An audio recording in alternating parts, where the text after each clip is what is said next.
માંગરોળમાંથી ભારતીય બનાવટનો વિદેશી દારૂ ઝડપાયાના મામલામાં પોલીસ ડ્રાઈવરનું નામ ખુલ્યું છે. થોડા દિવસ પહેલા માંગરોળ પોરબંદર રોડ પર વરામબાગ પાસેથી બાતમીના આધારે ટ્રકની તલાશી લેતા મસમોટો દારૂનો જથ્થો ઝડપાયો હતો. દારૂ તેમજ ટ્રક મળી 69 લાખનો મુદ્દામાલ કબજે કરવામાં આવ્યો હતો. પોલીસ ડ્રાઈવર કોન્સ્ટેબલ અતુલ દયાતરની અટક કરી પૂછપરછ હાથ ધરી હતી. તપાસમાં 4 ઈસમો સહિત પોલીસ કર્મીની સંડોવણી સામે આવતા જેની વધુ તપાસ હાથ ધરી હતી. 1 દિવસના રિમાન્ડ માંગરોળ કોર્ટ દ્વારા મંજૂર કરવામાં આવ્યા હતા. પોલીસ કોન્સ્ટેબલ અતુલ દાનાભાઈ દયાતરની સંડોવણી સામે આવતા તેની સાથે વધુ કોણ સામેલ છે તે દિશામાં પોલીસની તપાસ આગળ વધી રહી છે. માંગરોળ મરીન પોલીસ સ્ટેશનમાં ફરજ બજાવતા અતુલ દયાતર સહિતના 3 આરોપીની ધરપકડ કરી કોર્ટમાં રજૂ કરવામાં આવ્યા હતા.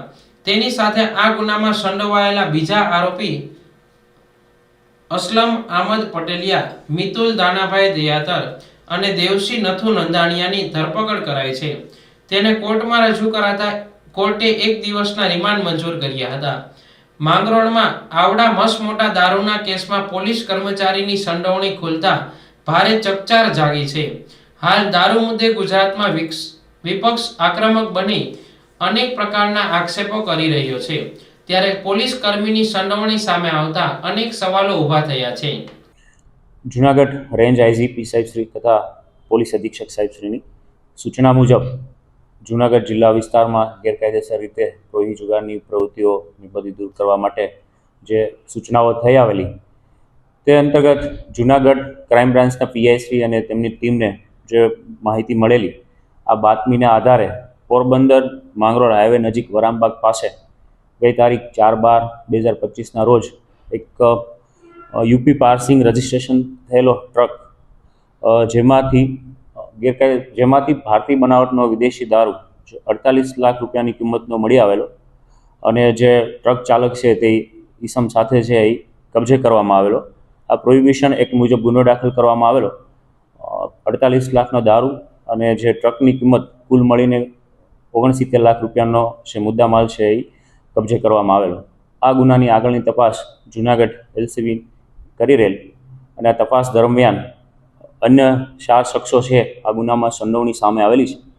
આ 4 આરોપીઓ વિરુદ્ધ તપાસ દરમિયાન અટક કરવા માટે પૂરતા પુરાવો મળી આવતા તેમની ધરપકડ કરવામાં આવેલી છે અને નામદાર કોર્ટમાં તેમના રિમાન્ડ માટે રજૂ કરવામાં આવેલા છે.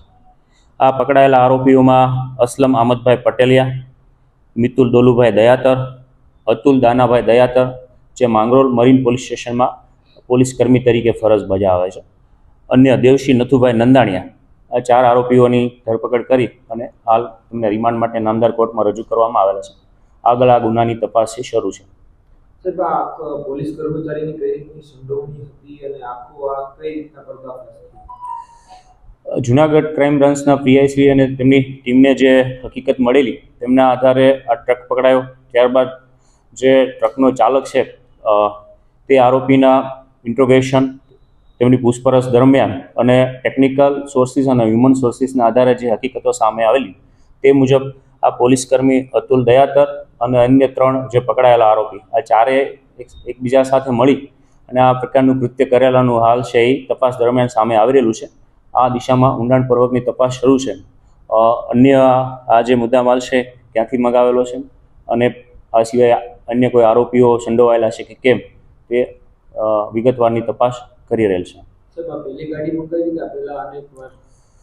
હાલ જે પ્રાથમિક પૂછપરછ છે તેમાં પ્રથમવાર આ ગાડી મગાવેલાની કબૂલાત કરી રહેલ છે. આમ છતાં પણ રિમાન્ડ મળ્યા બાદ વધુ તેમના ટેકનિકલ સોર્સિસના આધારે અન્ય કોઈ જે વધુ વિગત આવશે તો આપ લોકો સમક્ષ રાખવામાં આવશે.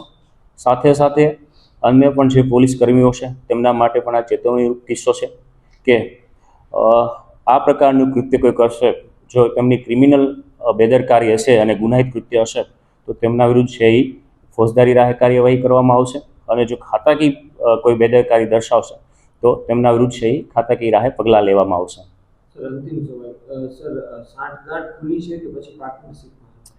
એ તપાસ હાલ હજુ કરી રહેલા છીએ, પણ આ 4 આરોપીઓ સાથે મળીને આ કૃત્ય કરી રહેલાનું હાલ છે એ તેમને મેળાપીપણું કે મદદગારી હોય તે હકીકત સામે આવી રહેલી છે.